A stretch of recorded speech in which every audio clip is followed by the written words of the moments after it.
Hello friends, இந்த வீடியோவில் வந்து நம்ம சூப்பரான ஐஸ்கிரீம் புட்டிங், இந்த வெயிலுக்கேற்ற ஜில் ஐஸ்கிரீம் புட்டிங் தான் எப்படி செய்கிறதுன்னு பார்க்க போகிறோம். இது வந்து புட்டிங்காகவும் சாப்பிட்லாம், ஐஸ்கிரீமாக வேணும்னா அப்படியும் சாப்பிட்லாம். ஸோ இது புட்டிங் எப்படி செய்கிறதுன்னு வாங்க பார்க்கலாம்.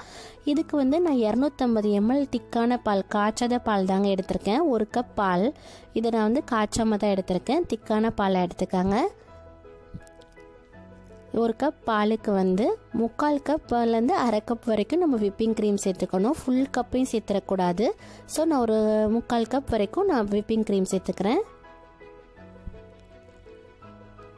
இதுக்கப்புறம் நான் 10 மேரி பிஸ்கெட் எடுத்து வச்சுருக்கேன். ஸோ நான் எடுத்துருக்க குவான்டிட்டிக்கு 10 மேரி பிஸ்கெட் கரெக்டாக இருக்கும். 10 மேரி பிஸ்கெட்டும் நல்லா மிக்ஸி ஜாரில் பொடி பண்ணி எடுத்துருவேன்.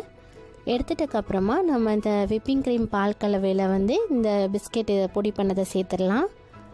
அப்புறம் 2 டேபிள் ஸ்பூன் வரைக்கும் நான் வந்து கார்ன்ஃப்ளவர் சேர்த்துக்கிறேன்.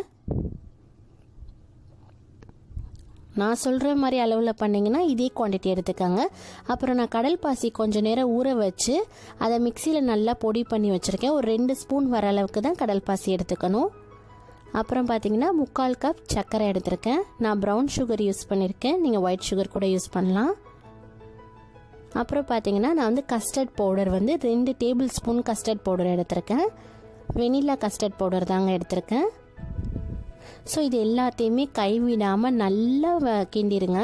கிளறி விடும் போது தான் உங்களுக்கு என்ன ஆகும்னா எந்த கட்டியும் இல்லாமல் இருக்கணும். அந்த மாதிரி கைவிடாமல் நல்லா நீங்கள் வந்து கிண்டி ரெடி பண்ணி வச்சுக்கோங்க. இப்போ ஃபைனலாக வந்து ஒரு 1/2 ஸ்பூன் வந்து வெனிலா எசன்ஸ் சேர்த்துக்கிறேன். அதையும் சேர்த்து நல்லா மிக்ஸ் பண்ணிடுங்க.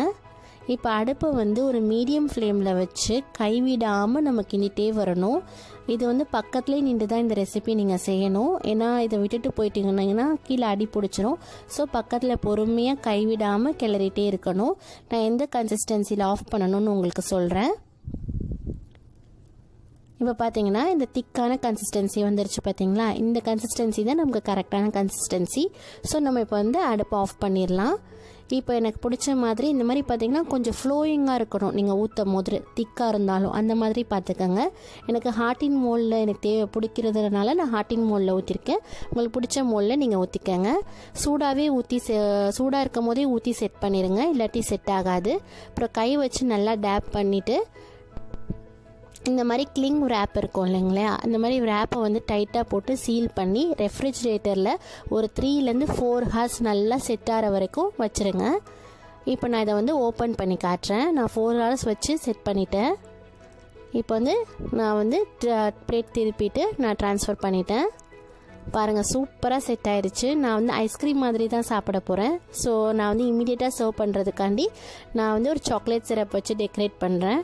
இது கம்ப்ளீட்டாக உங்கள் சாய்ஸ் தான், நீங்கள் எப்படி வேணாலும் வச்சு டெக்கரேட் பண்ணலாம். நான் வந்து ஹெர்ஷே சாக்லேட் சிரப் எடுத்திருக்கேன். இதுவே நீங்கள் சாக்லேட் சிரப் வேணான்னு நினச்சிங்கன்னா நார்மலாக சாக்லேட்டை மெல்ட் பண்ணி கூட நீங்கள் வந்து டிசைன் பேக்கில் போட்டு நீங்கள் டிசைன் பண்ணிக்கலாம். இது கம்ப்ளீட்டாக உங்கள் ஆப்ஷனல் தான். இது மாதிரி எனக்கு ஐஸ்கிரீம் மாதிரி வேணாம், புட்டிங் மாதிரி வேணும்னு நினச்சிங்கன்னா கூட நீங்கள் கொஞ்சம் நேரம் விட்டு சாப்பிட்டிங்கன்னா சாஃப்டாக புட்டிங் மாதிரி இருக்கும். ஸோ ட்ரை பண்ணி பாருங்கள். நான் நல்லா ஹார்ட்டின் ஷேப் ட்ரை பண்ணுறேன். இதுதாங்க. ஆனால் நான் இன்னும் கொஞ்சம் டிசைன் பண்ணணும்னு நினைக்கிறேன். நான் மொத்தமாக எனக்கு பிடிச்ச மாதிரி நான் டிசைன் பண்ணிவிட்டு உங்களுக்கு நான் காட்டுறேன்.